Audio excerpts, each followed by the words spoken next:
বিজ্ঞানী ঘেঁটে না দিলে আজ প্রস্তাবটা মহারাজের থেকে ঠিক অনুমোদন করিয়ে নিতাম। কাল গোপাল এসে ঠিক ঘেঁটে দেবে। আর গোপাল বললেই মহারাজ চলে যাবেন। আমাদের উদ্দেশ্য সফল হবে না। মন্ত্রীমশাই, আপনার পরিকল্পনা সফল হলো না। আচ্ছা, পণ্ডিত গেল কোথায়? এই তো আমি এখানে। আমি একটা কথা নিজের কানে শুনে এসেছি মন্ত্রী মশাই, যেটা শুনলে আপনি আনন্দে অস্থির হয়ে উঠবেন। কথাটা গোপালকে নিয়ে। বলো বলো, কি কথা? দেখো, সেই কথা শুনে যদি বুকের মারাত্মক ব্যথা সেরে যায়, এর চেয়ে ভালো আর কিছু হয় না। কেন মন্ত্রীমশাই, আমার ঔষধে আপনার বুকের ব্যথা নিরাময় হয়নি?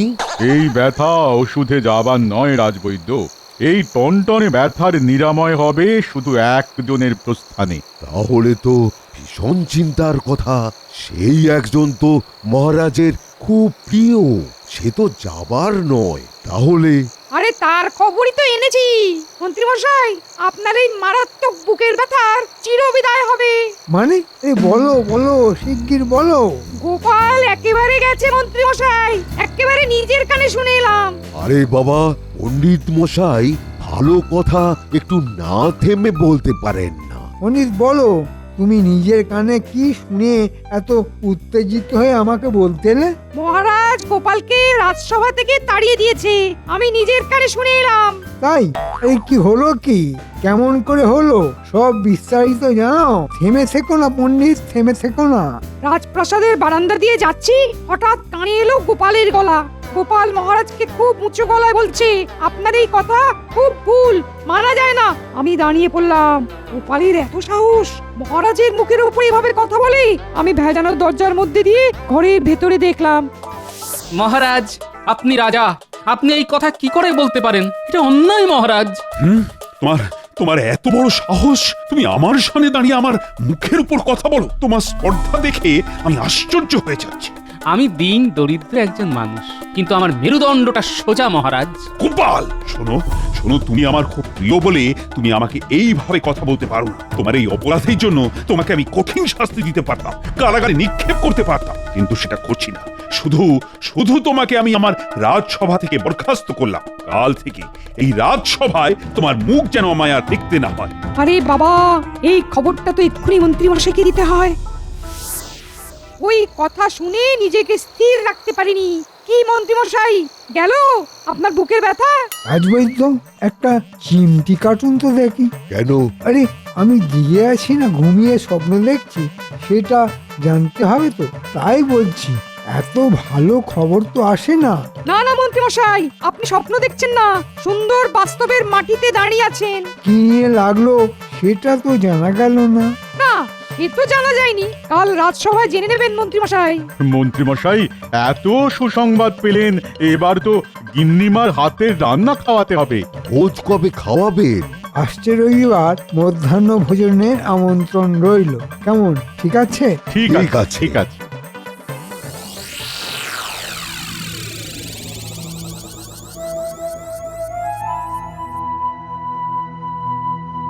কি গো, রাজসভা থেকে এসে সেই যে ঘুম মেরে বসে রইলে, আর তো উঠলে না গো? এ ওঠো না, হাত মুখ ধোও। শোনো গিন্নি, কয়েকদিন আমরা দূরে কোনো নির্জন গ্রামে চলে যাব। জামা কাপড় গুছিয়ে নাও, ওই পূব গাঁয়ে যাব। ওখানে আমাকে কেউ দেখেনি, আমার নাম শুনেছে। ওখানে আমরা এখন থেকে থাকবো। এখানে থাকবো না? না, সে কি?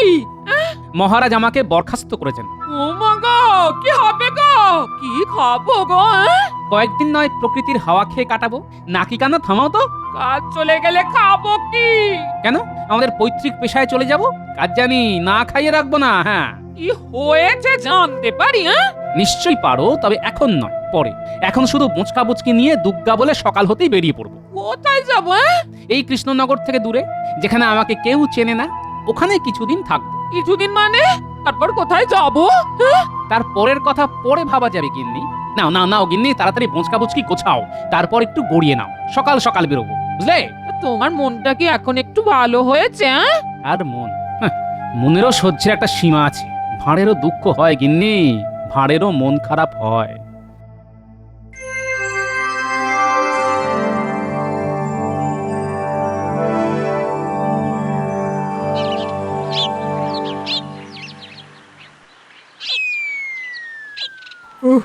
কি ভালো লাগছে, হ্যাঁ? এবার নাটক করে গোপালের অনুপস্থিতির কারণটা জানতে হবে। মহারাজ, সভা শুরু হয়ে গেল, গোপাল এখনো এলো না। ও আর আসবে না, ওকে আমি বরখাস্ত করেছি। সে কি মহারাজ? কেন? আপনার এত কাছের মানুষ, আপনি এত ভালোবাসতেন। আরে রাজসভার কাজটা শুরু করো। আমাদের কি যেন বিষয় নিয়ে কথা হচ্ছিল কাল। ওই মাঠের ধারে অবাঞ্ছিত আস্তানা নিয়ে মহারাজ। ওই অবাঞ্ছিত আস্তানাগুলো আমাদের পরিষ্কার করতে হবে।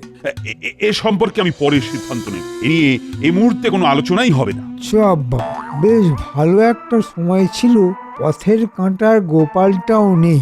এই সময় যদি পরিষ্কার করার বরাতটা পেয়ে যেতাম, তাহলে বছরের শেষে কিছু উপরি হাতে আসতো। আচ্ছা, যদি আর কিছু আলোচনা না থাকে তবে আজকের মতো সভা মুলতুবি। আমি এখন বিশ্রাম নেব। হ্যাঁ, মহারাজের হলো কি? ব্যাপারটা সুবিধের দেখছি না। তবে কি মহারাজ গোপালের জন্য চিন্তা করছে? আমার আজ মন ভালো নেই, আর মন ভালো না থাকলে কোনো কাজেই যে মন লাগে না। কিছুদিন আমি আর রাজসভায় আসবো না, আর খুব প্রয়োজন না হলে আমাকে আর ডাকবেও না। তাহলে আপনার অবর্তমানে আমি রাজসভার কাজ করি, মানে আমি তো আপনার মন্ত্রী, আর মন্ত্রী মানে মহারাজের ডান হাত। তুমি থামো তো। আমার অবর্তমান মানে আবার কি? আমি প্রাসাদে থাকবো, খুব প্রয়োজনেই আমাকে একমাত্র ডাকবে, বুঝেছো? বুঝেছি মহারাজ, মহারাজের মন আর মর্জি বোঝা ভার। ব্যাপারটা কি বলুন তো মন্ত্রী মশাই? মহারাজের ভাবগতিক ঠিক সুবিধের লাগছে না।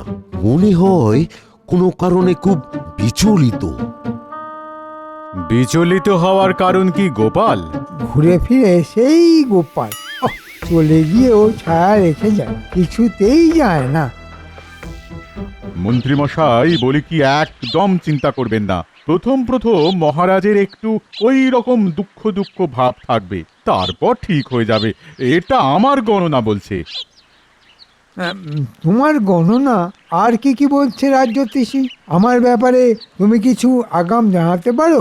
আপনার এখন খুব ভালো সময়, যেখানে হাত দেবেন সেখানেই সোনা ফলবে।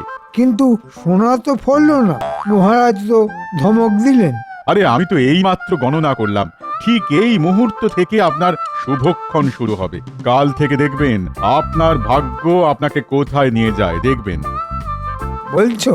বুকটা খুব হালকা লাগছে। তাহলে কাল থেকে আমার ভাগ্যের তবলা ঠিকঠাক বাজবে বলছো?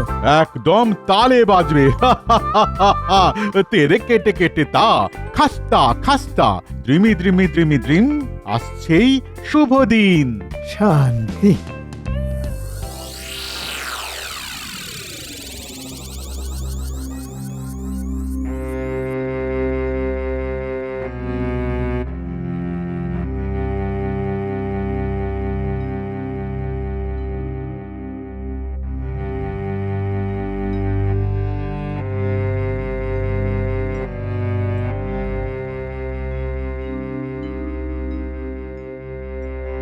মহারাজ, বলো বলো মহারানী। আপনাকে একটা কথা জিজ্ঞেস করব? তা এত সংশয় নিয়ে প্রশ্ন করছো কেন? যা জিজ্ঞেস করবে নির্ভয় জিজ্ঞেস করো।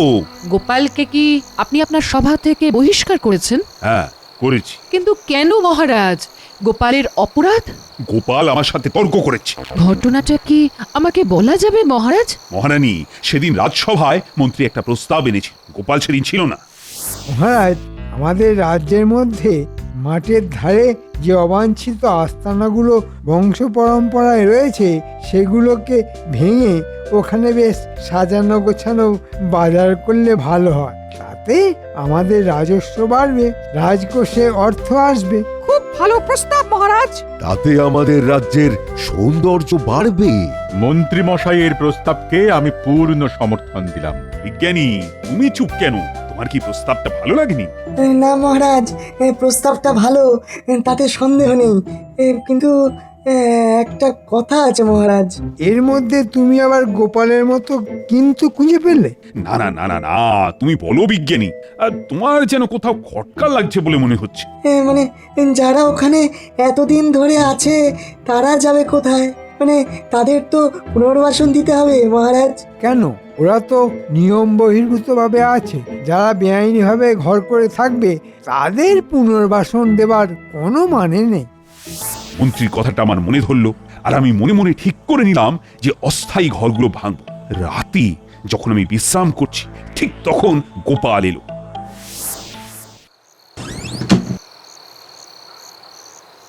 মহারাজ, এ কি গোপাল, কি ব্যাপার? তুমি এত রাতে এলে?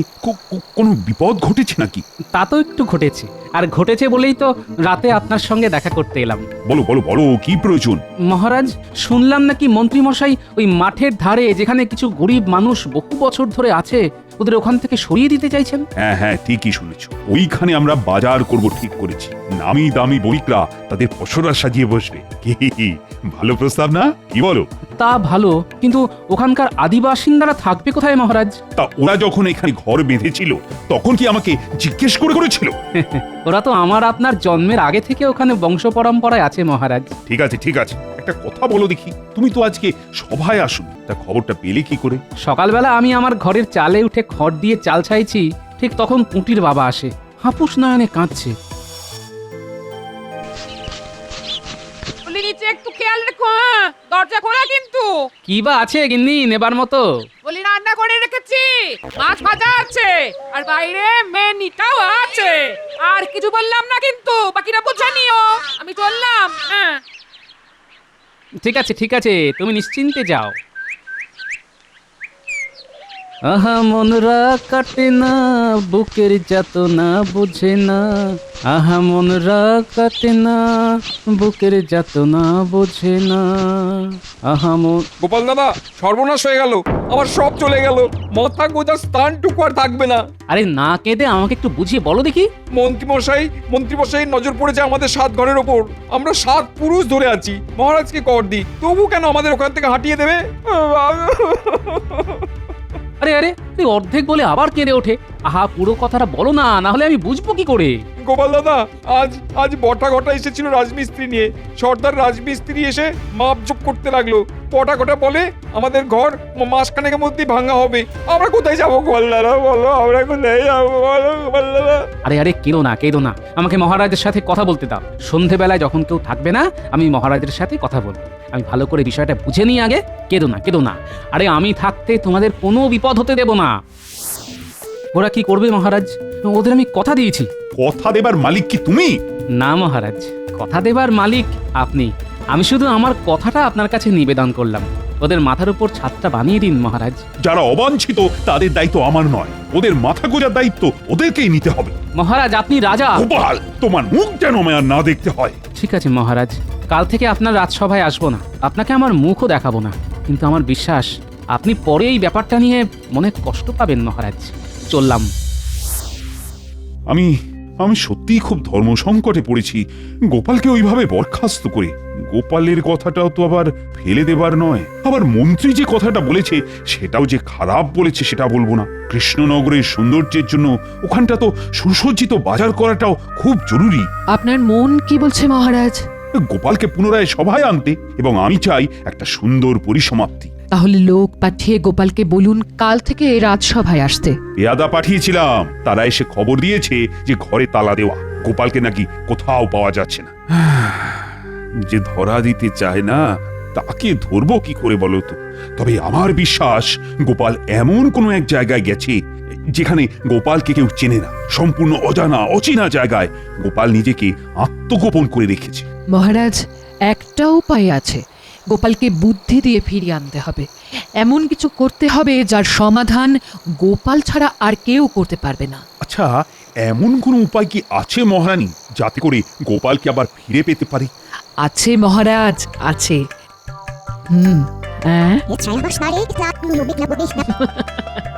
বাহ রানী, বাহ, দারুণ দারুণ। আমি কাল সকালে ঢেঁড়া পিটিয়ে রাজ্যের প্রতিটি কোণে এই কথা জানাবো। শোনো, মহারাজের বড় দিঘির বিবাহ আগামী পূর্ণিমায় অনুষ্ঠিত হবে। সকল গ্রামবাসীকে অনুরোধ জানানো যাচ্ছে যে তারা যেন তাদের বাড়ির কুয়োকে মাথায় করে রাজার দিঘির বিবাহে উপস্থিত হয়। অন্যথায় 5টি করে মোহর মহারাজের কোষাগারে জমা দিতে হবে। শোনো শোনো শোনো। কি রে বাবা, এ আবার কেমন তোর কথা? মহারাজের কি মাথাটাতে খারাপ হয়েছে নাকি? আমার তো ওই 3 কোটি বয়স হলো। এই রকম অদ্ভুত বিয়ে তো আমি ওই কোশমিন কালেও শুনিনি। দেখা তো দূরস্ত, দেখি আবার বিয়ে। খুড়ো, এই শুধু দিঘির বিয়েই শুনলে? কুয়ো ঘাড়ে করে নিয়ে যেতে হবে সেটা শুনলে না? হায় হায় গো, কি বিপদ এলো গো! কলিকাল কলিকাল ঘোর কলিকাল! শুনেছি মহারাজের সবাইকে আর গোপাল বলে খুব চালাক লোক আছে, যে সে থাকতেও মহারাজের এই অবস্থা। কি জানি, শুনেছি তো চালাক, আসলে সে হয়তো একটা হদ্দ বোকা। পুরাটাকে মুখ ঝমটা দিয়ে আসবো, হ্যাঁ? তোমাকে বলে কিনা হদ্দ বোকা? দেখাচ্ছি মজা। না গিন্নি, একদম না। তাহলে সব গলে হরিবোল হয়ে যাবে। শুনতে দাও, আসলে সবটাই আমাকে খোঁজার জন্য, বুঝেছো? মানে পরে বলবো, এখন শুনে যাও, মুখে কিছু প্রকাশ করো না। তবে শুনে রাখো, এই বুদ্ধিটা মহারাজের মাথা থেকে আসেনি। তাহলে বুদ্ধিটা মহারাজের মাথায় দিল কে? খুড়ো, আমাদের গ্রাম প্রধানকে জানাতে হবে। এ কি অদ্ভুত বিপদ এলো বলো তো? কুয়ো কাঁধে করে কি করে নিয়ে যাব? কলিকাল কলিকাল ঘোর কলিকাল! কারো নিস্তার নেই, কারো নিস্তার নেই। আমাকে আপনাদের গ্রাম প্রধানের কাছে নিয়ে যেতে পারবেন? তাহলে আপনাদের বাঁচার রাস্তাটা আমি বলতে পারবো। আপনি কে মশাই? হ্যাঁ, আপনি কে? কোত্থেকে আসছেন? আমি আসছি অজানা দেশ থেকে। কোথা থেকে? আমরা আসছি সেই অজানি দেশ থেকে। আমার নাম না জানি কি, আর ইনি হলেন আমার তিনি, নাম হ্যাঁ জানি। আমার কাছে আছে আপনাদের বাঁচার রাস্তা। বাবা, ও জানি দেশ থেকে না জানি আর হ্যাঁ জানি, এরকম বিচিত্র নাম এই প্রথম শুনলাম বাবা। অনেক কিছুই তো প্রথম শুনলাম। মাথায় করে কুয়ো নিয়ে যাওয়ার কথা আগে শুনেছিলেন? সত্যি শুনিনি। কি বলো খুড়ো? আহা, বললাম তো, আমার এত বয়সে ওই দিঘির বিয়ের কথাও শুনিনি, আর কুয়ো কাঁধে নেমন্তন্ন খাবার কথাও শুনিনি। আবার আপনি দিলেন আর এক ঝটকা, না জানি দেশ আর না জানি আপনার নাম, আর আপনার পরিবারের নাম হ্যাঁ জানি। ঘোর কলিকাল, ঘোর কলিকাল! হ্যাঁ, আমাদের দেশের মানুষদের নামগুলো এইরকম। না জানি, হ্যাঁ জানি, সব জানি, কিছু জানি। ছাড়ুন সব কথা। এখন আমাকে আপনাদের গ্রাম প্রধানের কাছে নিয়ে চলুন, যদি বাঁচতে চান। হ্যাঁ, চলুন।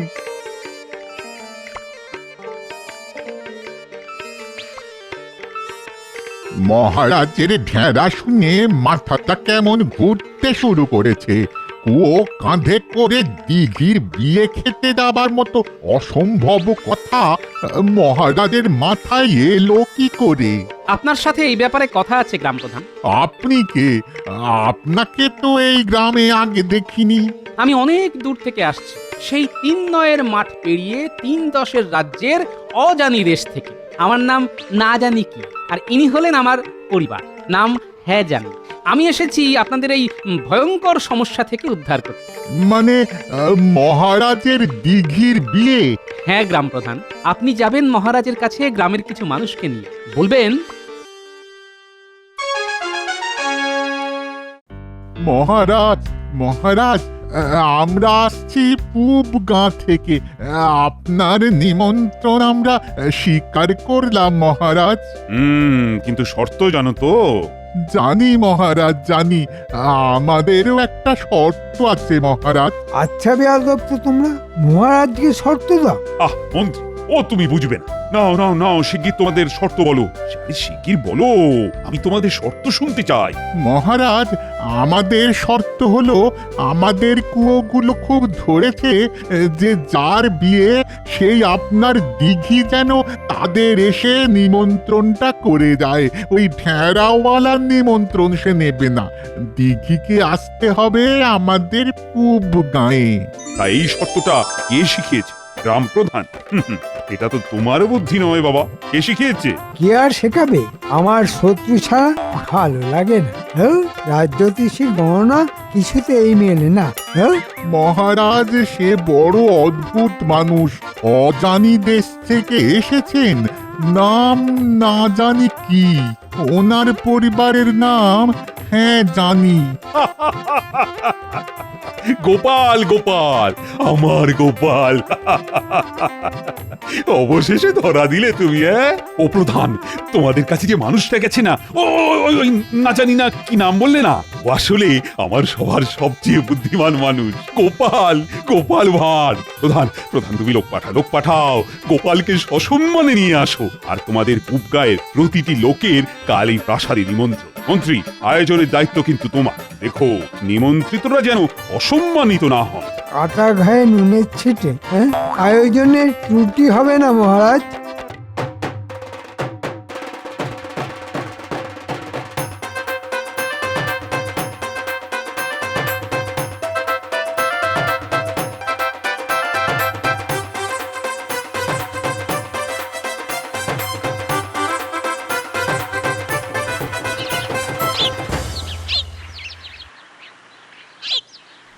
এসো এসো গোপাল এসো, তোমাকে হারানোর ব্যথা যে কি সেটা আমি হাড়ে হাড়ে বুঝেছি। প্রণাম নয়, বুকে এসো গোপাল, বুকে। আর রানী, তোমার বুদ্ধিতে কিন্তু আমি গোপালকে আবার ফিরে পেলাম। গোপাল আবার প্রমাণ হলো জল ছাড়া মাছ, আর গোপাল ছাড়া মহারাজ হয় না, হতেও পারে না। রানীমা, এবার যে আপনি সবাইকে ছাপিয়ে গেছেন, আপনাকে প্রণাম। রানীমার বুদ্ধিতেই আমার সিদ্ধি লাভ। আমি ঘোষণা করলাম আমাদের নতুন বাজারও হবে, আর তার সাথে ওদের মাথার ওপর পাকা ছাদও হবে। বুদ্ধি বটে গোপালের, সব কিছু ঠিক আদায় করেই ছাড়লো।